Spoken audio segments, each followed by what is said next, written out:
Bonjour les aventuriers, eh bien bienvenue dans ce nouveau format qui s'appelle le temps d'un café vietnamien. Et aujourd'hui, je vais vous raconter une histoire. Je vais raconter l'histoire du jour où j'ai reçu une flèche dans l'épaule. Ouais, une flèche dans mon épaule. Alors sans attendre, c'est parti.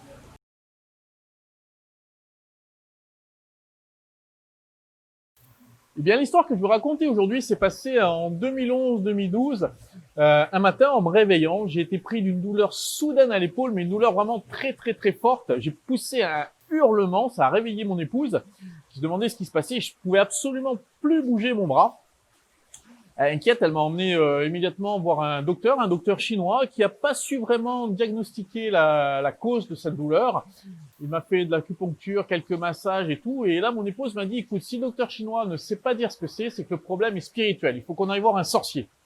Alors là, quand elle m'a dit ça, je suis resté un petit peu étonné. Aller voir un sorcier, ouais, pourquoi pas. Après tout, ça a fait une expérience. J'ai jamais été voir de sorcier. Ça va être l'occasion. Alors le sorcier, on va le voir très tôt le matin. Là, pour le coup, c'était vers les 6 heures du matin. Elle m'emmène chez le sorcier. Alors ça se passe un petit peu de la façon suivante. Le sorcier prend ses patients dans la salle où il y a l'hôtel des ancêtres, et les gens qui arrivent s'assoient tout autour de l'hôtel des ancêtres. Donc la consultation est publique. Et quand on est arrivé, il n'avait pas encore commencé ses consultations, mais il y avait déjà quelques personnes qui attendaient, et le sorcier était vraiment très surpris de voir un étranger comme ça venir chez lui pour consulter.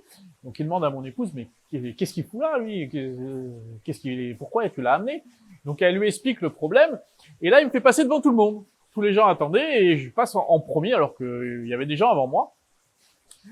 Et il me fait asseoir en face de lui, il s'assoit, il commence un petit peu à rentrer en transe comme ça, et les yeux fermés, en faisant des bruits. Et d'un seul coup, il ouvre les yeux, il me fait « tu as mal là ». Et il pose son doigt exactement sur le point qui était douloureux. Alors là, je suis resté impressionné. Alors, il savait que j'avais mal à l'épaule, hein, on lui avait dit, puis de toute façon, j'avais le bras en écharpe, je pouvais plus bouger. Mais vraiment, il pose son doigt à l'endroit exact où j'avais mal. Et je suis waouh, première expérience, impressionnant quand même. Donc il me fait retirer mon t-shirt, et là il prend une papier de prière qui ressemble un petit peu à ça. Je vous mets j'avais pris la photo à l'époque, et il dessine au marqueur quelque chose sur le papier. Il me met le papier sur l'épaule, il prend un petit verre, vous savez les petits verres qu'on utilise pour boire le saké. Il le remplit d'un liquide. Alors c'était pas de l'alcool, c'était plutôt une sorte de parfum, mais qui sentait vraiment très fort, pas une odeur forcément très agréable. Il prend ça dans la bouche et il me crache ça sur l'épaule. Alors, je savais pas ce qui allait se passer. J'en ai pris la moitié sur le visage. C'était pas super. Et là, il me regarde et il me fait, alors, ça va mieux? Pour être honnête, non, ça allait pas mieux. Je sentais pas de différence. Je sais pas trop lui dire, mais bon, je lui dis non, c'est pareil. Il fait, c'est pas grave, on va recommencer. Donc il enlève le papier. Alors ce qui est marrant, c'est qu'avec le liquide et puis le dessin au marqueur, j'avais le tatouage sur l'épaule de ce qu'il avait dessiné sur le papier. Donc il prend un deuxième papier, il refait un dessin, il me remet ça sur l'épaule, il prend un deuxième verre, il me met dans la bouche. Alors là, je savais ce qui allait se passer, donc j'ai eu le temps de tourner la tête avant qu'il me crache le liquide sur l'épaule. Et il me demande encore, et là maintenant, ça va mieux? Je fais, non, c'est toujours pareil. Ah bon, c'est peut-être la blessure est peut-être plus profonde que ce que je pensais alors. Je fais, la blessure? Il fait, oui, la blessure. Je fais, mais pourquoi, qu'est-ce que j'ai?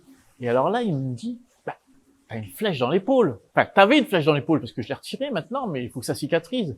Je fais, comment ça, j'ai une flèche dans l'épaule? Mais comment j'ai pu recevoir une flèche dans l'épaule? Il fait, ça, c'est sûrement, t'as dû croiser un fantôme qui t'a pas forcément plu, et il t'a décoché une flèche, et bon, un coup de chance, tu l'as reçu dans l'épaule, donc ça va, hein. T'aurais pu la recevoir ailleurs, ça aurait pu être beaucoup plus grave. Je fais, ah bon, et ça arrive souvent, ça? Oh, oui, ça peut arriver de temps en temps, qu'il y ait des fantômes comme ça, qui vous fassent des problèmes. Je fais, ça, je savais pas. Je fais, et alors? Il fait, non, il faut que ça cicatrise, donc on va faire un traitement. Tous les soirs, tu vas faire pendant 3 jours, 3 soirs de suite, tu vas faire des prières. Tiens, d'ailleurs, je te donne les papiers pour que tu vas devoir brûler en offrande. Et également, tu vas mettre sur l'épaule des papiers. Alors, il me donne 3 papiers avec un dessin qui fait dessus. Tu vas mettre ça sur l'épaule en mettant un peu de liquide. Il me donne une poche de liquide, le même liquide qui m'avait craché sur le visage. Et tu vas mettre ça sur ton épaule et tu vas dormir avec ça sur l'épaule pendant 3 nuits. Et tu vas voir, ça va aller mieux. Je fais, bon, d'accord, pourquoi pas, après tout. J'ai rien à perdre, hein. C'est autant essayer, puis on sait jamais si un coup de bol ça marche, ce serait quand même extraordinaire. Donc, On paye la consultation. Alors au niveau de la rétribution des sorciers comme ça, dans les campagnes, les sorciers, on va les payer. Alors si on n'a pas d'argent, on peut les payer en nature, hein, avec un poulet, une bouteille d'alcool de riz ou diverses choses. Où on va donner une somme selon si on est plus ou moins content du service, et puis aussi selon sa richesse. On peut le payer en argent. Donc, on paye le sorcier, on s'en va, puis je fais à mon épouse quand même, ça serait bien d'aller voir un docteur de médecine occidentale, pour être sûr quand même, parce que j'avais vraiment beaucoup mal. Et donc on part à Da Nang voir un docteur de médecine occidentale, et là le docteur m'a diagnostiqué une tendinite. Alors par contre, ce qui m'a fait rigoler, c'est que quand j'ai retiré mon t-shirt, il a vu le tatouage qui était resté, la marque du papier avec le décalco sur l'épaule, et il a eu un petit sourire. À mon avis, il a dû comprendre que j'étais passé par un sorcier avant d'aller le voir, et ça l'a bien fait rigoler, surtout venant d'un occidental. Et donc le docteur me diagnostique une tendinite, me donne des médicaments, et autre chose qui m'a fait pas mal rigoler, qui m'a fait sourire, c'est quand il m'a dit « Écoute, je te donne le traitement, tu prends ça pendant 3 jours et tu vas voir, ça va aller mieux. » Exactement ce que m'avait dit le sorcier avant. Donc j'ai suivi les 2 traitements en parallèle, les médicaments du docteur et le produit à dormir avec les prières et tout du sorcier, et effectivement, au bout des 3 jours, eh bien ça allait beaucoup mieux. Je commençais à pouvoir un petit peu bouger mon épaule, la douleur disparaissait, mais j'ai jamais su finalement si c'était grâce au docteur ou grâce au sorcier.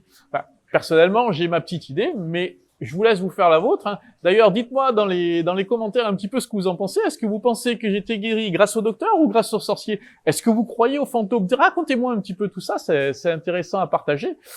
Et tout ça, au final, pour vous dire qu'au Vietnam, eh bien, on croit beaucoup, on est très superstitieux, on croit aux fantômes, on va voir les sorciers un petit peu pour un oui, pour un non, hein.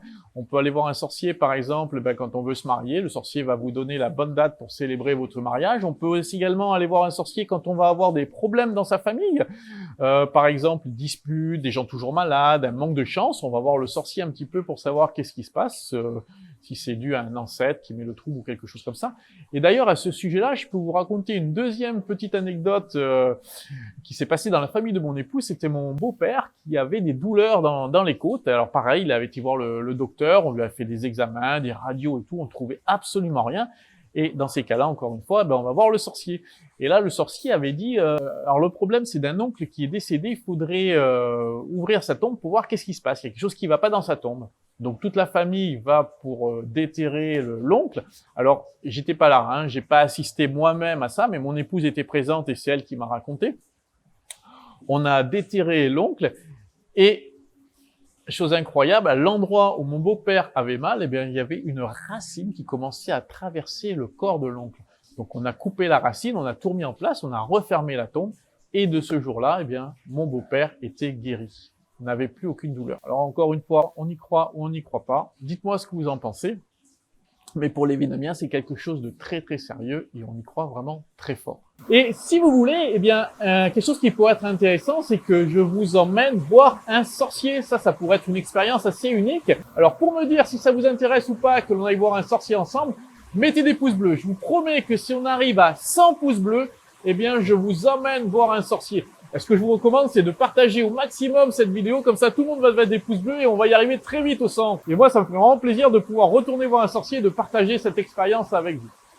Voilà, cette vidéo se termine maintenant. Je voulais remercier Le Bazar de m'avoir accueilli aujourd'hui à l'abri de la pluie. Le Bazar, c'est un petit restaurant super sympa qui fait aussi café en plein cœur de la vieille ville de Hoi An. Si vous passez par Hoi An, n'hésitez pas à venir, c'est dans un cadre magnifique, avec un petit jardin en extérieur. Je vous le recommande vivement. Sur ce, je vous dis à bientôt pour une nouvelle aventure. Prenez soin de vous. Bye!